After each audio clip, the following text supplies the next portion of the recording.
এই জন্য মোবাইল হাতে ধরে এগুলো বন্ধ করে ফেলে। প্রিয় ভাই, জীবনটা শুধু মোবাইলের জন্য না। এই পৃথিবীতে আমাদের সমস্ত কিছু মোবাইল নির্ভর না। মোবাইলে, প্রত্যেকের মোবাইলে ওয়াজ আছে, ভালো মন্দ অনেক কিছুই আছে, কিন্তু দিলের মধ্যে কি আছে, কলিজার মধ্যে কি আছে, এটা দেখার বিষয়।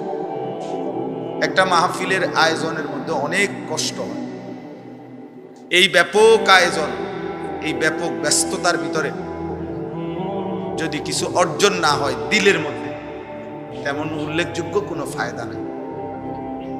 বক্তা আসলো, উঠলো, নামলো, শ্রোতা একবার দৌড় দিয়ে আইলো, আরেকবার খালি হয়ে গেল। এই আসা যাওয়ার দ্বারা কিছু বুট বাদাম চটপটি বিক্রি হলো, এর দ্বারা তেমন উল্লেখযোগ্য কোনো ফায়দা নেই। এজন্য দয়া করে সবার কাছে আমি বললাম, এটা আমার আদেশ, হাতে মোবাইল ধরে যারা আছে সকলে মোবাইল হাতে ধরা, এই ভিডিও রেকর্ড এগুলো নামান, হাত ধরা মোবাইলগুলো বন্ধ করেন। এরপরে দেখলে আমি ধমক দেব, উঠায় দেব, তখন আপনি লজ্জা পাবেন। আর এমনি চলে গেলে কোনো অসুবিধা নাই, ইনশাআল্লাহ পরে আবার আসবেন, দাওয়াত রইল।